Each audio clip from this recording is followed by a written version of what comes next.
Hello again, we're back for part 3 of our video series where we're playing a Yeek Berserker. We just finished with the ruins of Corpool and Trollmire in the last video, and we did the gladiator event. You can see now down here, Dearth is now covered in this little storm cloud, so we can't go back to town yet. And we're just going to clear out the other starting zones one at a time.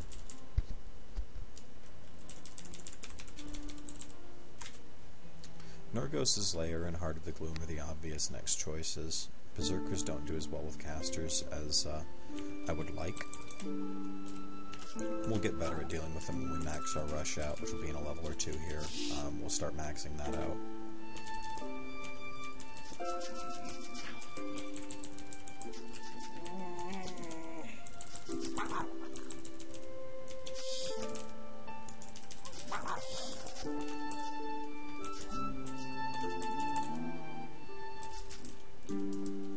And most rares aren't really going to give us a hard time either at this point, so I'm not really doing much to check them.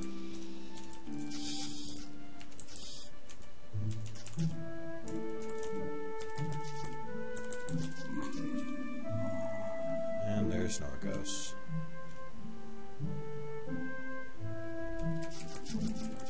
And like the other bosses, he's kind of cake when he's stunned, and wow, we actually found it this time. The item we just got off of him is Spell Hunt Remnants, which is an interesting item. The stats on it are initially really bad, but it can be upgraded by combining, or by sacrificing tier 2 and above arcane items, and it upgrades it to the next tier, and then after that you sacrifice an item from the tier above that, and so on and so forth. And eventually they topped out at actual lore tune quality equipment. We're going to hold on to them pretty much forever. I don't know, if we're going to hardcore use them or anything at any point, but at very high levels, when they apply melee attacks, it will basically lock down the caster's spell casting, which is really nice because once we get to level 40, we'll eventually unlock a talent that'll let us do a melee hit with our gloves every round in addition to our normal melee attack, which means we'll be able to shut down spellcasters as soon as we get into melee range with them.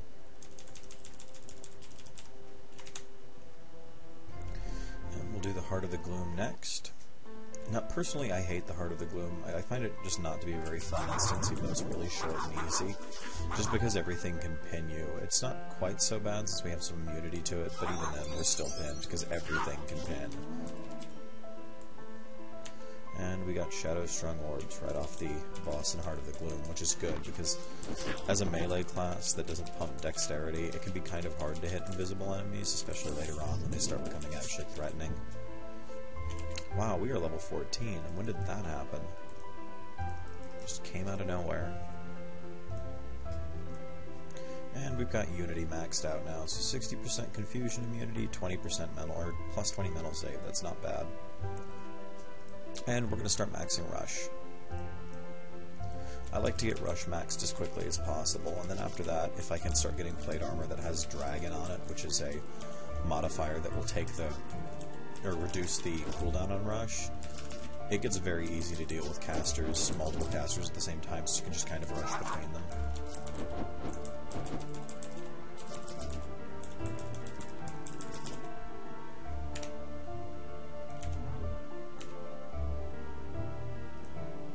Hold on to this Copper Ring of Light. The extra light immunity or resistance is a very nice thing for Lake of Nur later on. We're going to want to have, as much light resistance as we can get.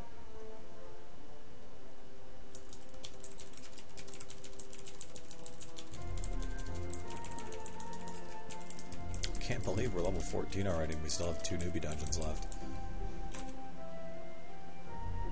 It's easy to forget how fast Yeeks level up until you actually play one for a while. After a while, I usually don't play Yeek characters because I tend to be a little bit reliant on the hit point crutch. I don't think I've ever played a Yeek Berserker though. Ooh.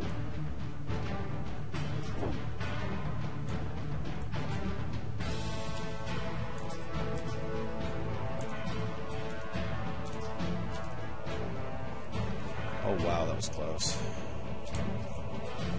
One of the natural mage enemies also spawned as an archmage, that was very pleasant.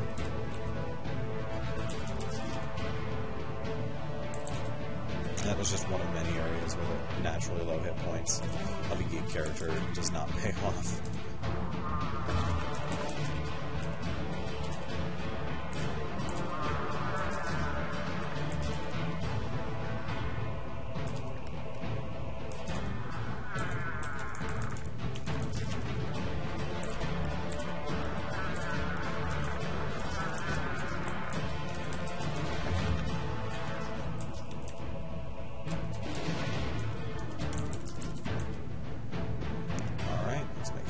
Ready to go in here. Okay, and they're stunned.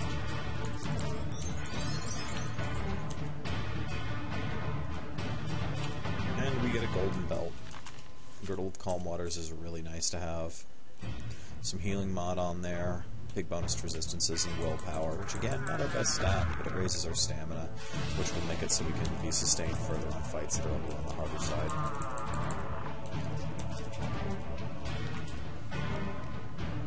Alright, and that finishes our newbie dungeons. Let's level up.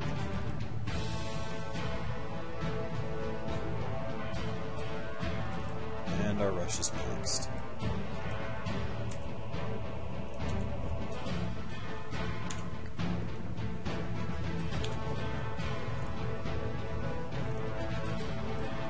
Hold on to Wintertide File. It will cure mental effects when you use it, which aren't going to be a major issue for us since we're going to have such high mental saves as a Yeek, but it's a good thing to have.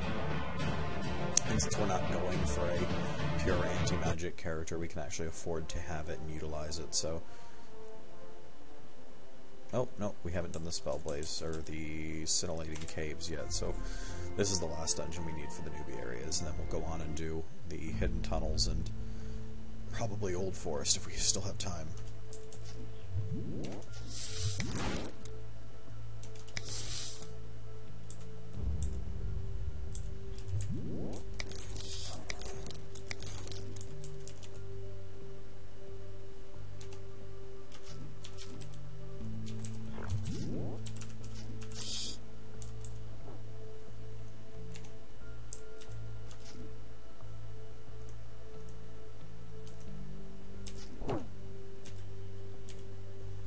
Okay, and he dropped us a Crimson War Axe, which is a pretty nice one-hander, but we're not dual-wielding, so one-handed weapons are gonna be pretty useless to us.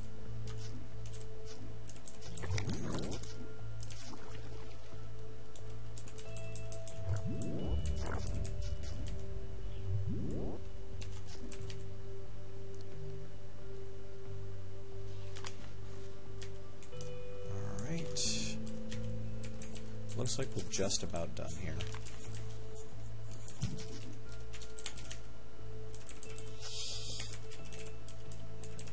I guess not. This is pretty much the biggest Scintillating Caves layout I've ever seen.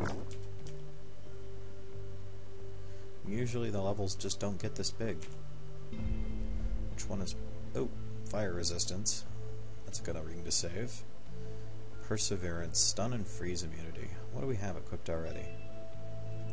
Take off the Ring of Lightning for now, and I'll replace that with this Ring of Perseverance, because I really like having max stun immunity, and that'll almost put us to the top of it, 88%, so yeah. Pretty good set of immunities right now. Almost completely max confusion, almost max stun resistance. And good overall elemental resistances too, and we can spike up these, you know, some of these stats just by putting on rings. Our armor's pretty low. That'll get better as we find better gear, and it's of course being penalized by our Berserker sustain, so if we take that off it'll jump up by 10 points.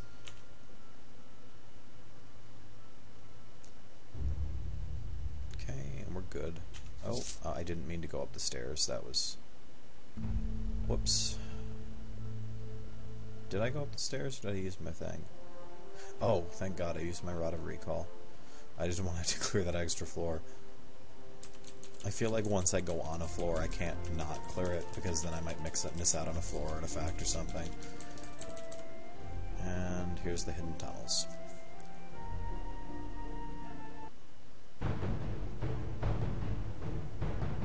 This shouldn't be too hard, just because we do a lot of damage and we have decent health. if we get surrounded, we have like a sweeping ability. Berserkers get Death Dance, which is double weapon damage to everything in range. It scales really well, so it is worth maxing eventually.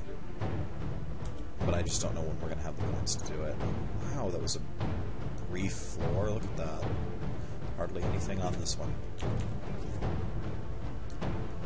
Here's a chest.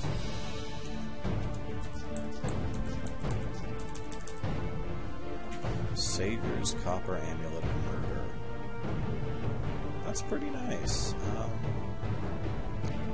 don't think we're going to use it over our Withering Orbs, at least not for this this next fight.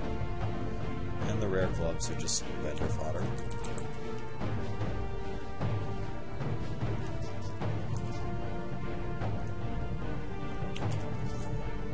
Just for S and G, let's see if we can dominate one of these. Nope, we sure can.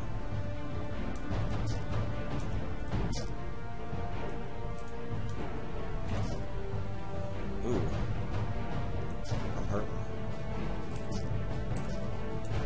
But I've killed everything else, so...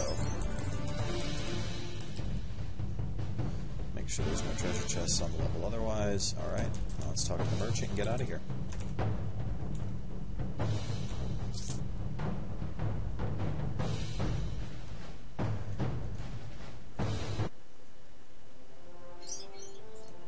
Hooray!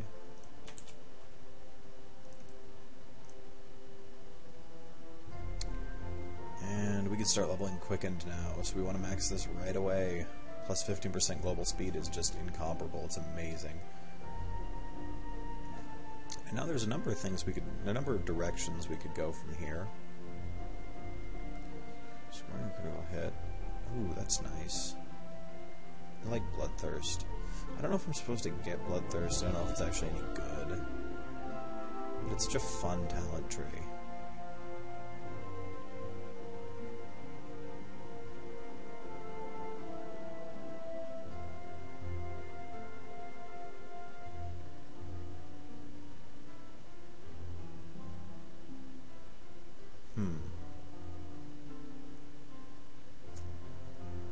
What to spend these points on?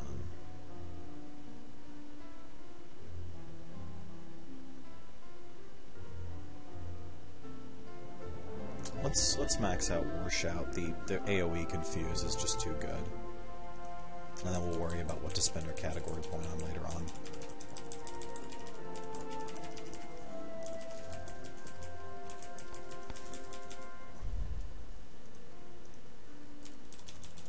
I don't think we're going to have time to do Old Forest, so we're going to run over here and do Ben real quick, the cursed guy.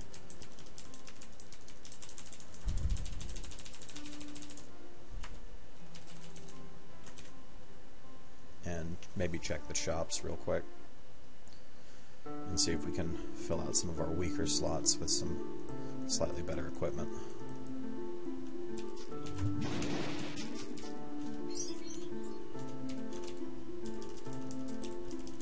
By the way, when they say you saved most of us, I don't think that reward actually ever changes. If it does, I could be wrong, but I know if you kill him before he kills anyone, you don't get like a special bonus or anything, so don't sweat over him killing a few guards. Or a few of the lumberjacks. They're not really guards, I guess they're civilians, which is probably why they die so easily. He just runs around one-shotting them.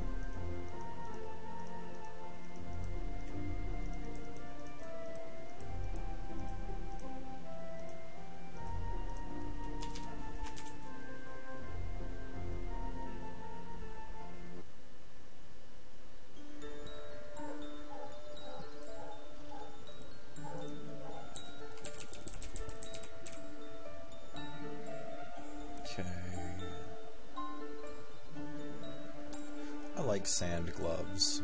Anything that ups your physical damage is going to be really nice as a berserker. And they have so much armor on them too. Wow.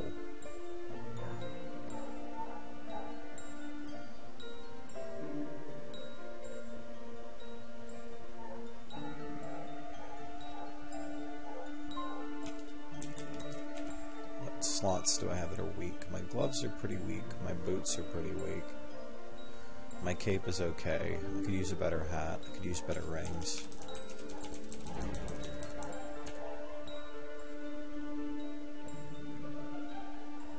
Nice chest piece item here. Impenetrable is a great mod because it has lots of armor on it. Implacability is also great.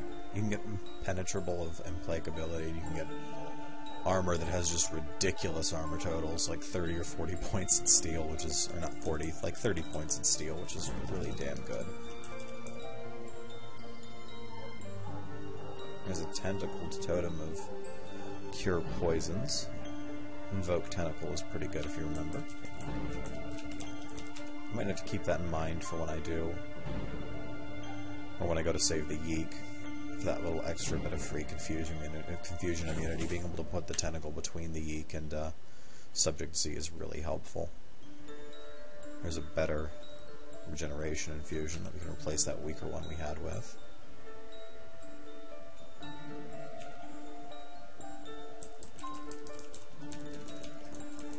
And now let's go check the weapon shops.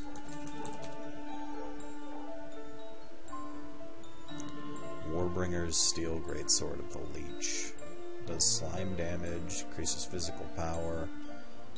That's pretty nice. That is pretty nice. Changes resistances penetration, plus 8% physical. That's really nice. I don't know if I want to spend 258 gold on it, but that's pretty nice.